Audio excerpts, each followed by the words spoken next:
Kekeliruan ad hominem. Kekeliruan ad hominem terjadi ketika seseorang berusaha mendiskreditkan argumen seseorang dengan serangan pribadi dan bukan substansi argumen itu sendiri. Hasty generalization. Hasty generalization juga dikenal sebagai kekeliruan generalisasi yang berlebihan, terjadi ketika membuat klaim berdasarkan bukti yang terlalu sedikit. Kekeliruan red herring. Red herring adalah sesuatu yang menyesatkan atau mengalihkan perhatian dari pertanyaan yang relevan atau penting yang mungkin digunakan untuk mengubah topik pembicaraan. To quoque fallacy.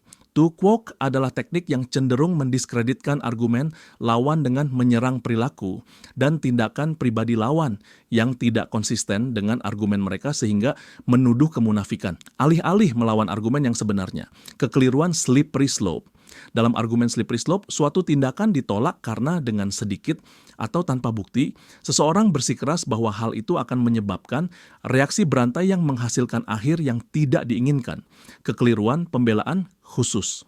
Pembelaan khusus terjadi ketika menerapkan prinsip-prinsip standar atau aturan kepada orang atau keadaan lain, sementara membuat diri sendiri atau keadaan tertentu dikecualikan dari kriteria kritis yang sama, tanpa memberikan pembenaran yang memadai. Kekeliruan dilema palsu. Kekeliruan dilema palsu juga disebut kekeliruan hitam dan putih terjadi ketika seseorang salah mengartikan sebuah isu dengan hanya menawarkan dua pilihan, padahal ada lebih dari itu, atau dengan menampilkan pilihan-pilihan yang saling terpisah, padahal sebenarnya tidak. Penalaran melingkar, circular reasoning. Kekeliruan penalaran melingkar adalah argumen yang mengasumsikan bahwa hal yang ingin dibuktikan adalah benar. Alih-alih memberikan bukti, argumen ini hanya mengulangi kesimpulan yang membuat argumen menjadi tidak koheren secara logis.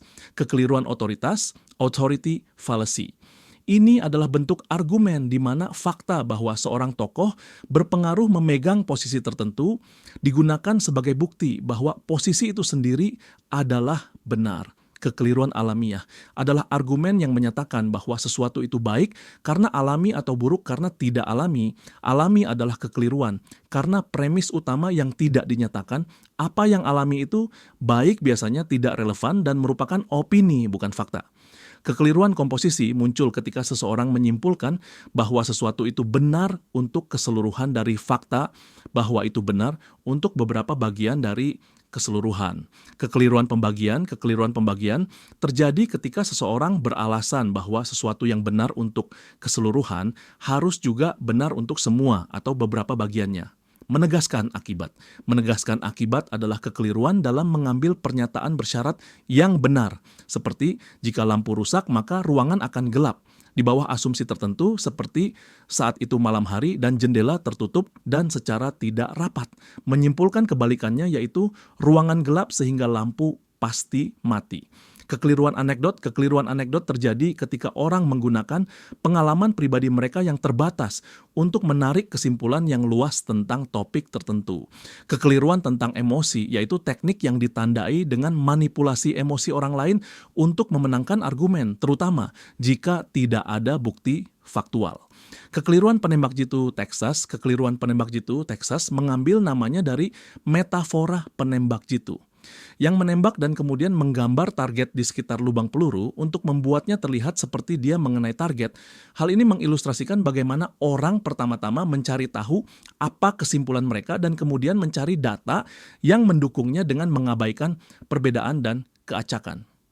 Korelatif yang ditekan. Upaya untuk mendefinisikan ulang salah satu dari dua pilihan yang saling terpisah sehingga satu alternatif mencakup yang lain sehingga membuat satu alternatif menjadi tidak mungkin seperti saya perlu tahu apakah kita harus berhenti untuk makan siang atau tidak. Kamu lapar atau tidak lapar?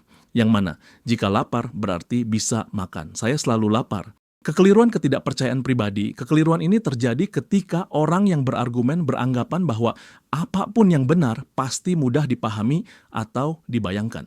Kekeliruan genetik adalah tindakan menolak atau menerima sebuah argumen semata-mata berdasarkan asal-usulnya, bukan isinya. Kekeliruan jalan tengah adalah kekeliruan bahwa kebenaran selalu berada di tengah-tengah dua hal yang berlawanan. Kekeliruan pada tradisi itu terjadi ketika kita mengabaikan bukti bahwa kita harus berubah karena kita telah melakukan sesuatu untuk waktu yang lama. Kekeliruan kebodohan. Itu terjadi ketika seseorang menyatakan bahwa sebuah proposisi adalah benar karena belum terbukti salah, atau bahwa sebuah proposisi adalah salah karena belum terbukti benar. Subscribe untuk melihat video seperti ini lagi ya kawan.